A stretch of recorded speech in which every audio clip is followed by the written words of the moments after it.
All right, just got us kicked off for the beginning of the recording, and I want to welcome you all today to the collaboration space training for the Harrison building. We are going to focus on a couple of different items today, and it will probably be done in about 30 to 45 minutes and give you the opportunity to ask questions. Again, I'll remind those of you who are just now joining in to use the chat session to reach out to Austin, who's going to be answering some questions for you. And we're going to be doing not only a live demo today, but we're going to be doing some basic instructional content and walking you through some processes as well. Just know that this recording or this session is being recorded, and that recording will post out for the other individuals who were not able to attend the session. We do have one more of these as well, which will really give you an opportunity to dig in if you want to rewatch what we're actually doing a presentation for later in this week. So let me get started. I'm going to go ahead and just kind of cover what we're going to go over today. And there's 4 items that we're going to cover. We're going to talk about the Crestron control panels and the collaboration spaces. We're going to talk about the Crestron room schedulers in the collaboration spaces. We're also going to kind of reference the use of an actual computer in the space with the wireless mouse and keyboard, because that is going to be one of your options. Not only your opportunity to bring your own equipment into these spaces, but you'll have the opportunity as well to go in and to go into the system and use a machine. So you'll have a computer in the space, or you can bring your laptop or personal device or even your mobile device into the space. So you're going to have lots of flexibility in these spaces.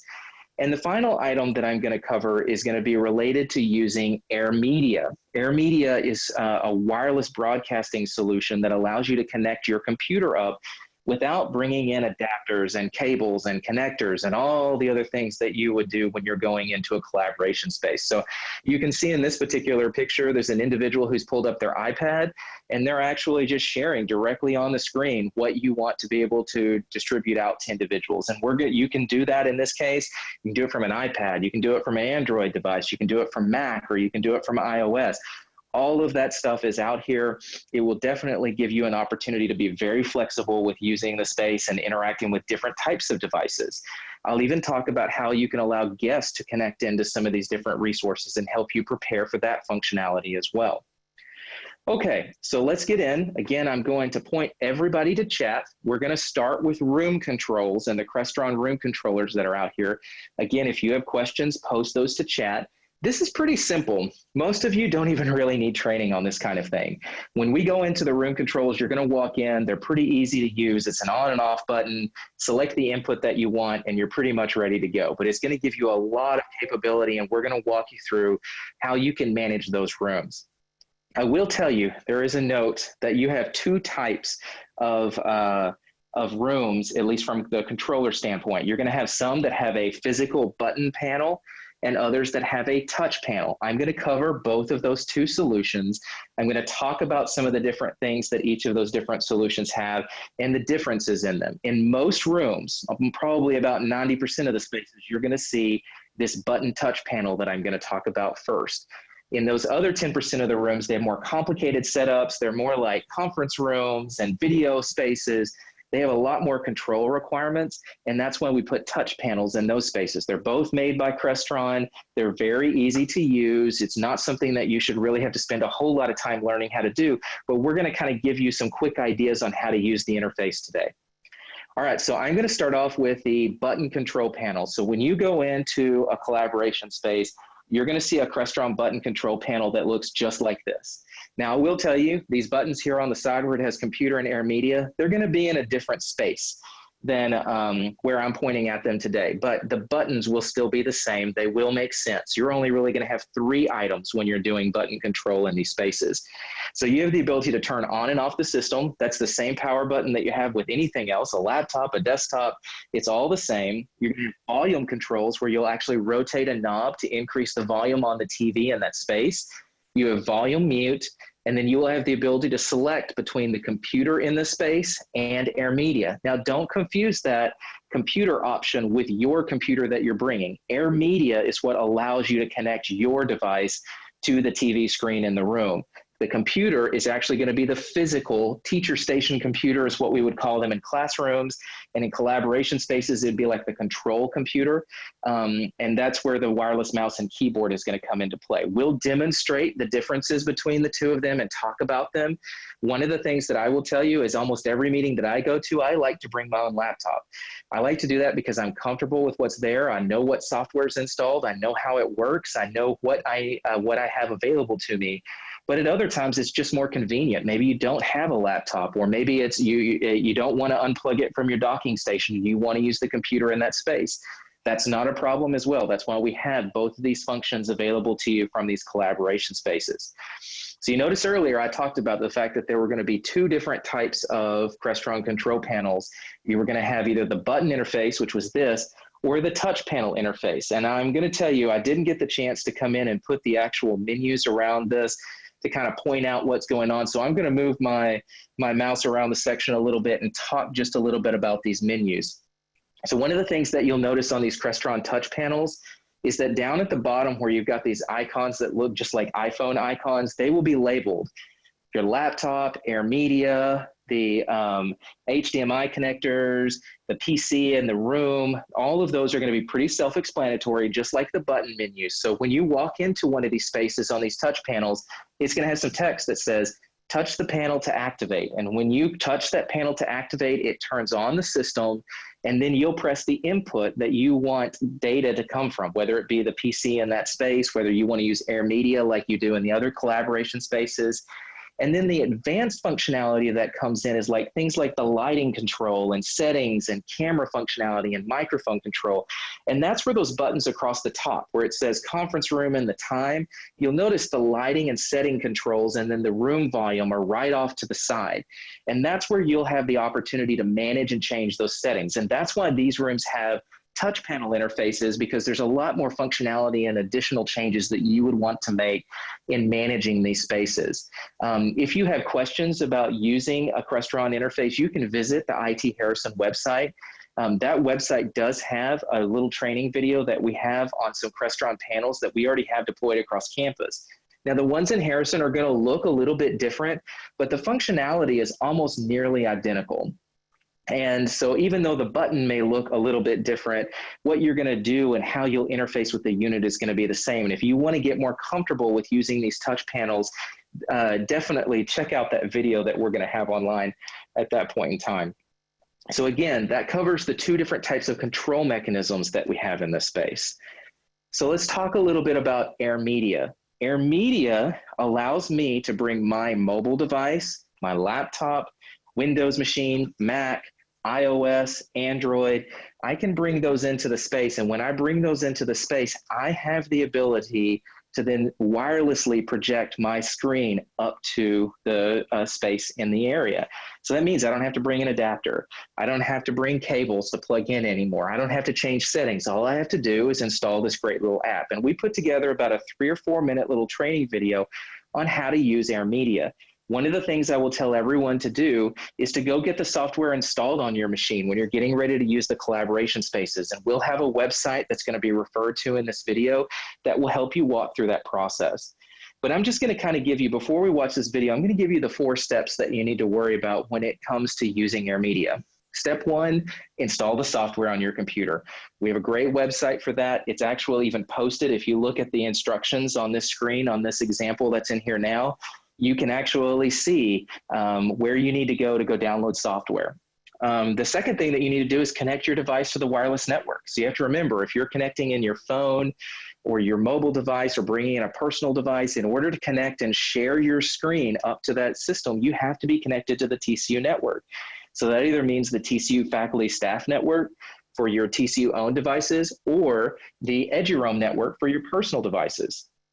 Once you get that taken care of, those first 2 steps, then it's as simple as turning on the system using the button control panel in the room, selecting AirMedia as your input. I'll demonstrate that just a little bit later.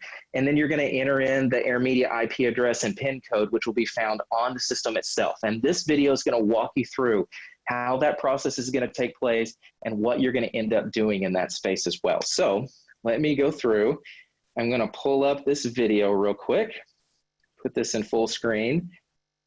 Make sure. Oh, hold on just a second. I forgot to check a button before I started sharing my screen. I'm going to share my screen again just so you could get sound from the video. All right, let's start this again. AirMedia is a convenient tool that allows you to quickly and easily share your screen. In this video, we'll be showing you how you can connect to AirMedia in order to wirelessly share your device's screen. We'll be looking at how you can connect from a Mac, a PC, an iPhone, or an iPad, and an Android. Before connecting from any of your devices, you'll need to download the AirMedia application and make sure you're connected to the wireless network on campus. For instructions on how to download AirMedia to your device, please visit www.tcu.edu/airmedia. To use AirMedia in a classroom that has a Crestron button panel, you'll want to select the option that says AirMedia. If you're connecting in a classroom that has a Crestron control panel, the first step will be selecting AirMedia as your source from the Crestron control panel. Selecting this option should bring up the AirMedia screen, which looks like this. You'll need the login information located on the bottom left corner of the screen in order to connect from your devices. We'll be going through exactly how you'll use this information shortly, but for now, just note where it is. It's also important to know that the hostname changes based on your location, and the 4-digit code changes every time a user fully disconnects. Once you see the AirMedia background, you're ready to connect and share from your device.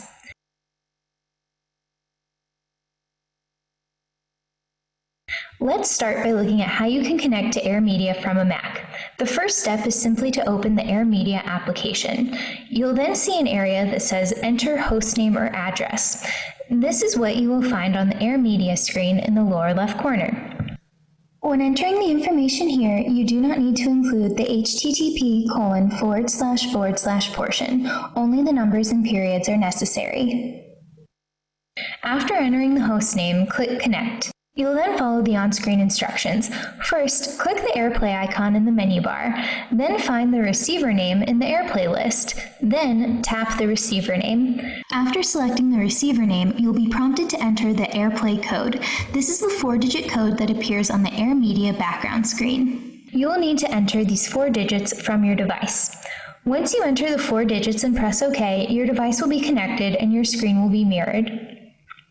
When you're ready to disconnect and stop sharing your screen, click the AirPlay icon in the menu bar and select Turn AirPlay Off.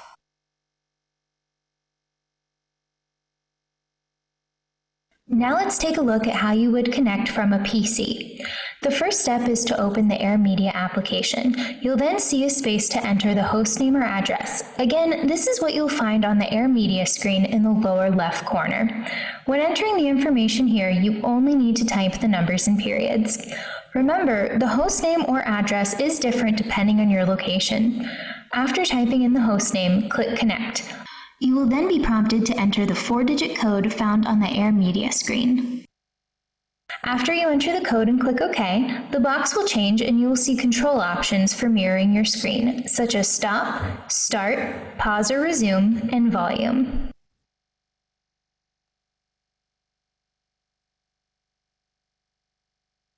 Next, let's look at the process for connecting from an iPhone. First, open the app on your phone. Then, in the space that says URL, type in the hostname just like we did before. Again, this information is located on the bottom left corner of the AirMedia screen, and you only need to type in the numbers and periods. After entering the hostname, press Return on your keyboard and then select the option to present with AirMedia. This will prompt a dialog box with instructions for how to connect using AirPlay. Open Control Center by swiping up from the bottom edge of the screen and tap on Screen Mirroring. Keep in mind, you may open Control Center differently on your phone depending on which software version you currently have. Then look for your hostname in order to start your presentation. After selecting your hostname from the menu, you will be prompted to enter the 4-digit code that is shown on the AirMedia screen. Enter this code and press OK. Your device's screen will then be connected and mirrored. When you're ready to disconnect, go back to Screen Mirroring in the Control Center and tap Stop Mirroring. Currently, the necessary applications to share from an Android device are unavailable from the Google Play Store, but we'll be sure to update this video when it becomes possible to use AirMedia from an Android device. Thanks for watching. All right, big thanks to Lauren Kaiser for putting this document together for us. Definitely an opportunity for us to share out some content with you. Let me get out of that screen and switch back over. So that really kind of walked you through an easy recap of how to utilize AirMedia. It's super easy. Once you get the software installed, all you need is the IP address on the screen and a PIN number, and you're connected. I find myself going into classrooms all the time, going into conference rooms. I take my laptop. I don't need adapters anymore. I am really ready to go and ready to collaborate in those overall spaces. So just keep in mind that that functionality is there, very available to you. But remember, you don't have to use AirMedia. You can use the computer in that collaboration space that works just like the computer in your office and gives you the ability to use a machine in here without having to bring in a computer. And so AirMedia is a great product, but it may not be used in some cases because you have a computer in this space as well. Okay, so let's talk about room schedulers. And before I move on to room schedulers, one of the questions that I note that someone had earlier was, what if I bring in a guest, Josh, and I want them to connect to AirMedia? And I failed to mention that a little bit earlier. If you bring a guest on campus, all they need to do is be connected to the TCU wireless network. And you as faculty and staff members have the ability to go create 7 guest accounts every week for visitors that are coming on campus. And you can do that through MyTCU. You visit MyTCU, you go to the technology section or the technology icon, and there's a button that allows you to actually create a guest account. You'll put in some information about that guest, and it will send you a username and password that allows that user to connect to the EduRoam network for up to 3 days based on how many days you've selected at that point in time. Once they're on the EduRoam network, just like you, they can go download the AirMedia software and they can connect to the room schedulers, or sorry, the AirMedia stations in those rooms. So remember, if you have guests coming in, all you have to do is create your own guest account for your guests that are arriving and allow them to connect to the network on campus to browse the internet, but then also to connect to the AirMedia wireless broadcasting in these stations as well. That account does not allow them to log into the local computer in the space, but it would allow them to bring their laptop or their mobile device and display content on the screens in each of these different spaces. So that was my caveat about AirMedia that I forgot to mention before we moved on to room schedulers. Okay, so let's talk about room schedulers. So there's 2 pieces to the room scheduler solution. One, not only these panels that you see right here in this screenshot, but there's also how do you go through the process of scheduling and managing a room.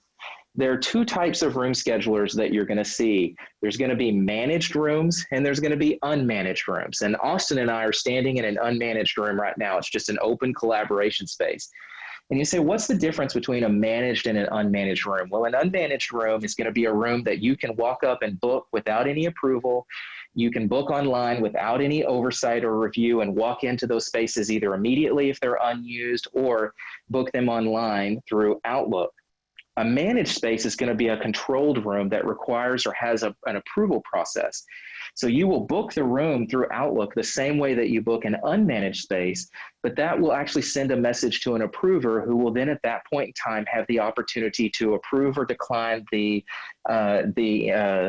meeting invite based on what their needs in that space are, whether they have some specific internal uses for it, or they want you to use another space, they'll work with you in those cases. And so you'll receive an email once we go through that process of asking for approval. I'll demonstrate a little bit of that to you in just a little bit to kind of give you an idea of how that will work. But we are in an unmanaged space today. So we can walk up, both Austin and I can walk up into these spaces, and if the room was not booked, we can immediately book it right there at the touch panel, or we can use Outlook to book those spaces and no approval needed. It just accepts the invite and allows us into those spaces. So let me talk to you a little bit about what the rooms are going to look like when a room is booked. So by default, when a room is available, you're going to see this green light kit that's been added to the solution. So on the side, it's going to be in green. So what's great about Harrison, I've already can see this now, the building's starting to light up like Christmas tree. Like I can walk down and look down the hall and I can see several different room schedulers all marked up in green. We've been doing some testing. They may go red if they're actually booked. So it's really neat to be able to start to see some of those colors come in, and you can immediately turn around in your open space and go, oh, that room's available. Let's go grab that room and let's meet together as a group and do some collaboration together. One of the other things that I want to make note of is if you want to know whether a room is managed or unmanaged, all you have to know when you're at the space is looking at this little bitty plus button that's right here in the middle. That plus button, if you can actively create a reservation on the touch panel right at that space, it's an unmanaged room. If that plus button is not there, then it requires someone to approve use of that space in order for you to be able to book that room. So you have to go through Outlook, which puts it through your reservation process. So keep that in mind. That plus button is really important. If there's a plus button, it's an unmanaged room. If there is no plus button, then it is a managed room that requires you to go through Outlook for scheduling. So right now, this room is available. It's got about 27 minutes. You can tell that there's several appointments down at the bottom that are booked in. I'll actually show you what one of these control panels looks like with some live demoing in just a little bit. But I could go in and hit the plus sign, enter in my name, book an appointment, and be ready to roll. So I have the ability to go through that process and book out those rooms in each of those spaces. Once it hits the time in which a room is booked, then it transitions over to looking like this. And so now the light kit turns red. So I can see across the hall what rooms are in use at this specific time and what rooms are free.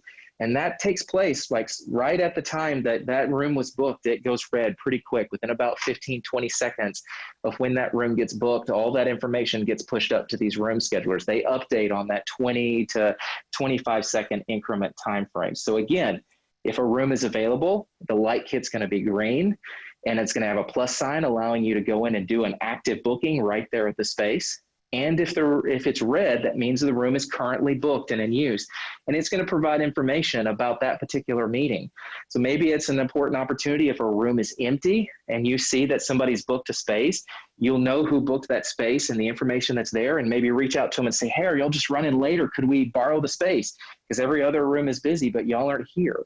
One of the neat things that I'll show you in Outlook is that you have the ability, once you book the invite through Outlook, to remove your invite and clear up availability in a room. And that's one of the reasons why I'm always going to encourage you to use Outlook to book these spaces when you want to book a room, because once you get the calendar invite set, if a meeting gets canceled or it gets moved to another time, once you update that meeting or delete that meeting, it removes it from the calendar scheduler or from the room scheduler and allows the next person to come in and grab that space if they needed it during that particular time. So let me talk just a little bit about how you book through Outlook. So I'll show you how the plus sign works when you're actively at a unit in just a little bit, but how do you book a room via Outlook? And I'm on my Mac right now doing this demo, and I know most of you are PC users, so I'm going to walk you through the process on how to do this on a Windows machine. So give me just a second. Go in, I'm going to remote into my PC in my office. Once we connect in, all right. So now I'm on my PC in my office and I've got Outlook opened up. So this is my schedule for this week. And let's say I wanted to book an appointment at 11 o'clock. So you notice right now, Austin and I are in this collaboration space training session that we're doing for you live. But you know what? I got some free time at 11, and Austin and I want to do a little recap after we're done in this particular room. And this room is room 2302 in HSN, is the 3-letter code for this particular new building. So all I need to do, just like booking a regular appointment, is build a space, go in, say I want a new appointment. When I build out the appointment, I want to add an invitee because I definitely want Austin to come. So I'm going to go in, add in Austin. Let's do recap meeting. And what do I want to do with location? Well, in order to select a particular room that you say you want to go book in room 2302, because it's maybe right across your office, you see this little button off to the side. This is the same thing on the Mac users, so it's not much different. The button looks just a little bit different, but there is a room menu there for Mac users, so it works the same way. If I click on rooms off to the side, you'll notice these are all the different rooms across campus that have scheduling solutions added to them. So I'm going to scroll down to HSN, I'm going to look for room 2302. Here we go. Here's the small conference room. I double click on it. I press OK. And now it has basically added that user there. Well, hold on. Before I send that invite, let's check to see if the room's actually available. So let's use the scheduling assistant. There's a button here, works on both Macs and on PCs. I click the scheduling assistant, and now I can see, hey, Austin's actually already got an appointment booked in here at 11 o'clock. You know, Austin, you're in the room with me. Is it okay if we actually book an appointment for 11? Okay, Austin's shaking his head yes. He's going to accept this invite. But you notice, I'm available at 11 o'clock, Joshua Tooley. Austin's not, but the conference room is. If a room is currently available when you send an invite and it is an open booking unmanaged room, it will automatically accept that invite and add it to the system. So I'm going to go in, I'm just going to send this invite. As soon as I send that invite, you'll notice it shows up on my calendar. I can manage it, and boom, I just got an email with an acceptance from that particular calendar. So it just said, let me scroll up through my email. Right here's the recap meeting that I just sent, and it said that the room has accepted my reservation. That's what you're looking for. That's the difference between a managed and an unmanaged room. An unmanaged room, if the room is free and you send an invite to that calendar, it's automatically going to accept it and send you an acceptance. If the room is managed, it sends an email to the manager over that room or the approval process for that room, and that person at that point in time either approves or denies that request. So it will not be immediate that you get into those spaces. So one of the things to start thinking about when you're using or wanting to get into a managed space, one, make sure that you send out your invite early enough to begin the process of getting approval to use the space. But two, if there's a need to run through those spaces quicker, make sure to go talk to the booking manager or the individuals who are overseeing that space to ensure that that gets approved in an appropriate time frame. So again, I just got this particular room invite booked. If I went back in and tried to book another space, maybe at another time, let's try to do earlier this morning. Go back in, I'm going to do test. Now, in this case, I just wanted to grab the collaboration room by myself. I don't want Austin to come with me. So I'm actually booking a time earlier today. So anytime I want to, you notice that the rooms menu is not here. That's because I haven't sent an invite to anyone. So even if you want to book the room by yourself, you just click invite attendees. The room menu pops up. You go down to rooms and you can go back in and say, oh, I want 2302. Well, what if I want to look at multiple rooms at the same time to see their availability? Well, go into the rooms that you know that you want to use and just add them one at a time. You notice I'm just double clicking on them one at a time and they're popping up on this menu down here. So now I can look at their availability.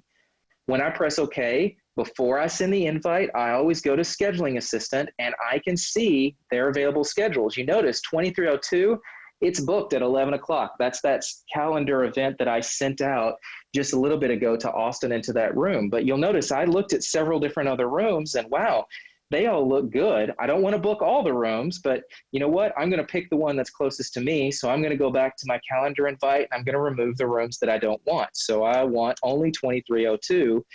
We're good. Everything looks set. It's going to accept my invite because it is currently open and available. I'm going to send that invite and, oh, what did I not do? Oh, this meeting occurs in the past. I don't care. I'm going to send it anyways. So you'll notice when I did that, I got a decline because I'm sending an invite to an event that's occurred in the past. So just keep that in mind that you saw that decline. This is what that would look like if the room was booked or if I was sending it for an event in the past.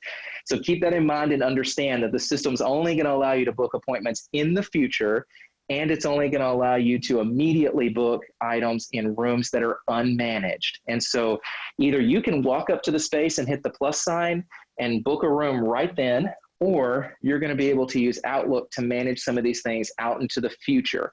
Because the room reservation right at the location is really only going to show you about 24 hours of activity. It's not going to show you 2 weeks into the future or a month into the future when you want to book some of these rooms. So keep that in mind as we go through that overall process. Okay, so I showed you what a declined event looks like. I showed you what an acceptance event looks like. It'll look, you can see how we booked it in with our calendars. I just added it in like a person, and I've looked at their availability and can tell through the calendaring system how to add and remove or how to add functionality to that calendar. Now, I did talk about earlier that, if you use Outlook to do the reservation and you get an acceptance and you decide that later on that meeting needs to change, well, let's go back to that 11 o'clock meeting. Well, we know, that 9 o'clock meeting, it got declined. So I could edit that one, but I'm going to edit this recap meeting that I have with Austin. And I'm going to look at the scheduling assistant again. And you know what? We don't have, the three of us don't have any time until about 2 o'clock or 2:30 this afternoon. So I'm going to change the length of my appointment. I'm going to move it here, and I'm going to send that update. That update is now going to send an update to the calendar. So the calendar room scheduler has now accepted the invite, and Austin has received a new invite as well, allowing him to be able to go in and see that we actually changed the time of our meeting. So keep that in mind, that if you use Outlook to book your appointments, it makes it really, really easy to go in and update your appointment and find the room that you want to move to. If you wanted to change rooms because that room wasn't available at the times you wanted, just add that room as an additional attendee or invitee and remove the room you no longer want to use. And then you'll send out a calendar invite, just as if I said I didn't want Austin to come, but I wanted Mary Nell to come to my meeting. And in her case, I could remove Austin. It would send him you've been removed from this meeting. And it would send Mary Nell an invite saying, hey, you've been added to this meeting. And so you really think about these room schedulers as just adding an individual who's going to attend your meeting. And you can see their calendar online and they'll auto approve it if they're available at that point in time. Okay, so that's a whole lot about booking and scheduling meetings. And what we're going to do is we're eventually going to transition over to trying to kind of help you think through utilizing your overall space. And so I'm going to go back. Was I not screen sharing earlier, Austin? Okay, cool. Hold on. Austin was answering questions. Oh, hold on. Let me get out of this. I'm going to go back to Zoom. Make sure I was screen sharing. Yep, I was screen sharing, so we're good. So what I'm going to do is I'm actually going to move us on to a series where you get the opportunity to do a little demo work. Now, during that demo time, it's going to take me about 20-30 seconds to transition away from what I'm doing right now over to my cell phone, where I'm going to use my camera to show you some of these active pieces and let you actually see Austin interact with some of these devices. Austin's going to take the time as I transition over to go in and he's going to answer some questions for you. So Austin, I'm going to mute my line. Give me just a second to do that. All right. So I've muted my line. Austin, you're good to go, and go ahead and answer your questions as I transition over. All right. So while Joshua is getting this set up, I just wanted to give everyone this opportunity to ask questions or see if we can provide any input into how these rooms might work.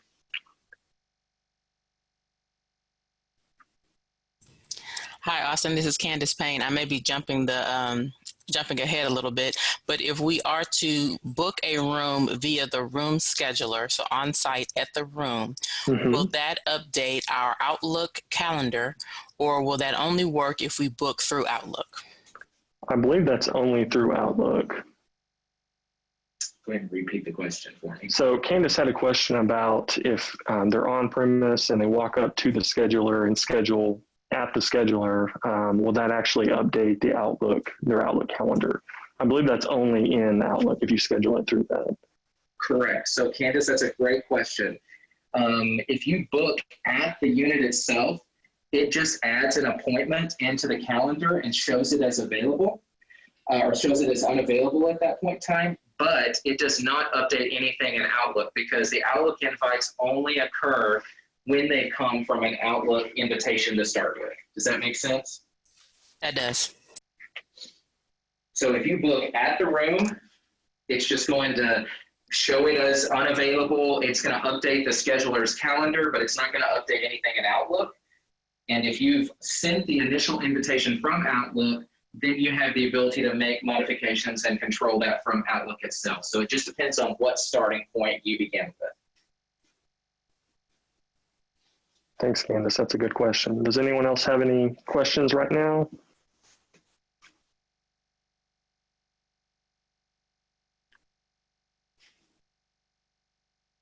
So we had a question come in about what is the app called for iPad, and that's Crestron AirMedia. We actually have a link to that on the TCU IT Harrison page where you can download that. And you can also visit www.tcu.edu/AirMedia, and that's also in that video, and it will point you to where you can install the files for Crestron AirMedia. And remember that there are two different AirMedia applications out there. I believe the darker blue one is the one that you're going to download. The other one is old, and so it's not really available on many devices, but just note that they have had an older version out there. Okay, so Austin, go ahead and mute your line. All right, can y'all hear me okay now? Austin, can you hear me? All right, so hello everyone, I'm back. I'm actually gonna do some screen sharing from my phone, and we're gonna do a little bit of broadcasting live from room 2302 in Harrison. So you should be able to see my screen now. All right, so we're in 2302. One of the things I want you to note is here is the Crestron room controller in this room, the button control panel. You see all of it's here. The volume control, as you see me turning it up, you're getting a blue light indicator. Power button is indicated as on. The system is currently on, as you can tell here. I've got my mute button down here at the bottom. So my volume button goes off when it's muted, and mute is turned in blue. I also have my three buttons that are here: AirMedia, the computer, which we currently have selected, and HDMI. HDMI is when you can actually directly connect your devices to our system in the room. In this case, we're not going to have cables in these rooms unless you're requesting them, because generally you're going to use AirMedia or the computer in the space to connect to them. But you have three options available to you, plus volume control, power, and mute controls on these panels. Really easy to use. The one thing I will always note, make sure to go turn off the power when you are done with using the room. That's a big important thing to save the space, save power on the TV. Make sure that everything's turned off and reset for the next user that's coming in. So we started with the computer in this case. The computer is currently online.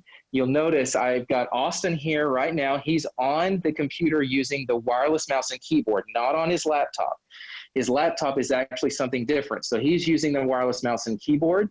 You can see that he's got a full-on computer on the machine. There's a little mini desktop computer that's behind the actual monitor that's here. He's moving around. You can get access to your shares just like you normally would. You've got applications. You've got the ability to access email. All of that is currently available using the computer on your machine, or the machine or the computer in that room. Now, the one thing that I'll definitely kind of keep in mind is using this log out button right here. We have built in a log out button on every one of these machines to allow you to easily log out of the computer when you get done at the end of the day. So make sure when you leave these rooms, an important thing to always do is log out, or if you leave yourself logged in, the next person who walks into the space may have access to your information. So what I'm going to do is we're going to switch back over to AirMedia. So I'm going to go in here, click on AirMedia. It takes a second or two. And now you'll notice I've got my pretty AirMedia screen there. And here's Austin. Austin is now pulling up AirMedia on his laptop. He's going in. He's going to pull up the information. He's doing so right now. And he's going to put in this IP address and this PIN number that's currently on the unit itself. So he's putting in all the information right now via the Zoom session. And once he finishes that, it takes about 10 or 15 seconds to do that piece as he's transitioning over. And you'll notice now you see the screen on his laptop matches the screen here. So Austin, take us to a few pages and kind of browse us around so you get to see what the experience is like. All right, great. You'll see Austin moving some things around and posting his stuff up to the AirMedia unit. He's actually getting some sound and feedback from his laptop that's in here. So I'm going to come over here and I'm going to mute that so we don't hear the space anymore. But Austin's basically browsing the internet wirelessly. You see no cables.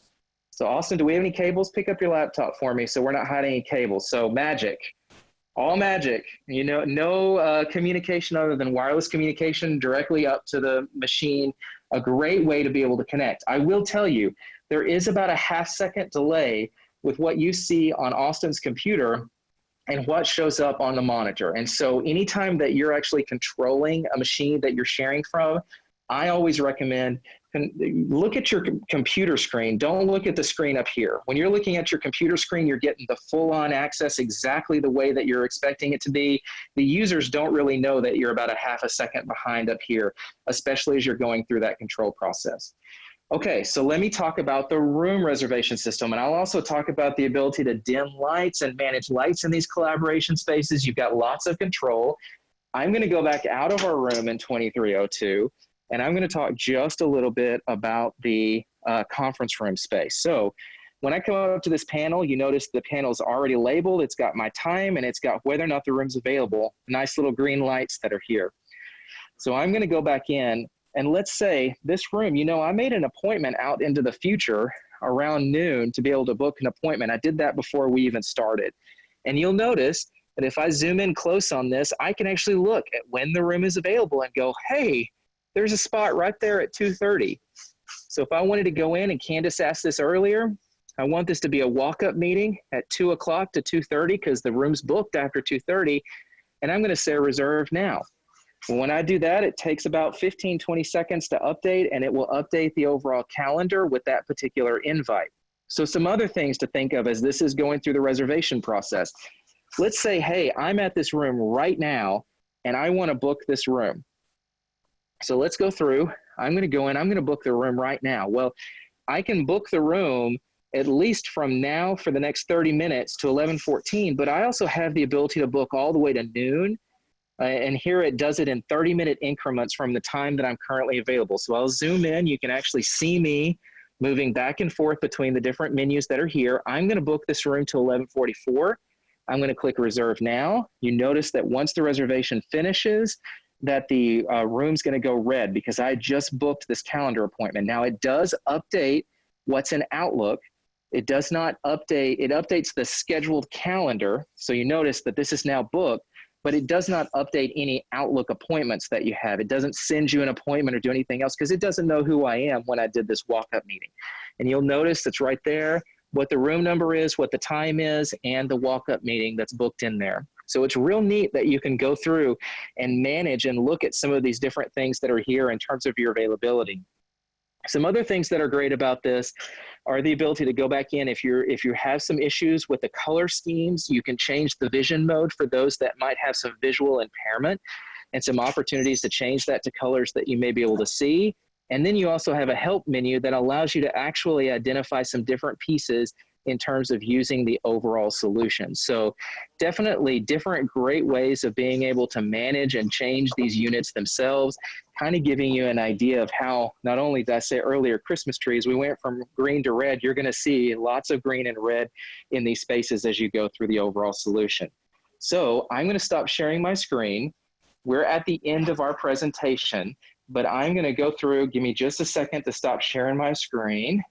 And then I'm going to give us an opportunity to come in and ask some questions. So let me pull this up. And Austin, will you go ahead and see if you can ask us some overall questions? So it looks like we just, we received a few questions. One asking about a map with room names. There was a few previous questions about that also. Can we go ahead and answer those? Well, I mean, I haven't heard about a specific map being provided. I was told that it'll be by the department, whether or not they want to actually publish that information.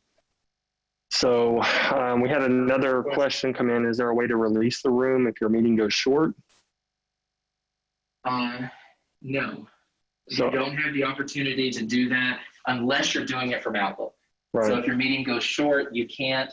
The unit does not have the ability to remove or end a meeting. Now, we do have some capabilities if that becomes a desire of the organization to create some start and end times that you have to check a box when you come into the room to start your meeting or to end your meeting. But that might give you some opportunities to go through that process. Okay, so let's see another question. If someone books a walk-up meeting and they don't show up, you have no idea who to contact if the room is vacant but shows that it's booked. Okay, so Lisa, if someone booked it through Outlook, it's going to say who booked that meeting and what the meeting invite is about, or what that meeting is about. If someone just walked up to the unit and hit the walk-up appointment, you are correct. You would not know who actually booked that space, and because someone would actively be doing it. Again, we can start, if there becomes confusion or people start using the walk-up process inappropriately, we can always disable that, as well as turn on features to have to start or end your meetings as you walk out of rooms. And we can turn some of those on. These are the settings that we've at least initially adopted, but based on the needs of the building, we can discuss some of those opportunities going forward. Other questions, Austin? Nothing yet. All right, we're looking good. Well, one of the things I'll say to everyone, if you do have questions, post them to chat. Make sure that you at least tell us if it's a long question, just post a simple, hey, I've got a question, hold on. But while we're going through this, I want to thank all of you for the time that it took to go through this today. I know that, we're not all in the space. You notice that the room that we're in doesn't even have furniture in it yet. So there's definitely a lot of activity and a lot of crazy things happening in Harrison right now. We are working to get these devices and these rooms configured and scheduled as you're getting ready to move into these spaces. And it's going to take some time. There's a lot of people, a lot of hands trying to get these moving in the right direction and get them going. So be patient as we work through this process. We will get these set up. We will look at addressing overall policy changes if there are issues with the way they're currently set up or configured. And that's something that Austin will probably be leading up with the groups and talking to the different department heads about what's going on in their space. And if things need to be changed in terms of a function that needs to be turned on or a policy that needs to be changed on these devices, we have that flexibility and capability to do that. So keep an open mind. Try out what's here right now because we think it's going to work for most situations. And we'll work through your department heads who will then kind of inform Austin of some of these needs, and we'll see what opportunities we have to be able to make these changes. So any other questions come in? No, we're looking pretty good. Oh, one more. No, all right. Thank you all very much for saying that. We appreciate all of you for taking the time to do this. We have one more of these sessions. This one was recorded if you want to refer to it again. We hope you found it valuable. I will tell you, these rooms are really easy to use. You're not going to have a lot of problems. Really, the most complicated thing is getting ready to use AirMedia and making sure that you have access to it. So have a wonderful day, everyone. We are going to end this session shortly. Be safe, and we will hopefully see you in Harrison very soon.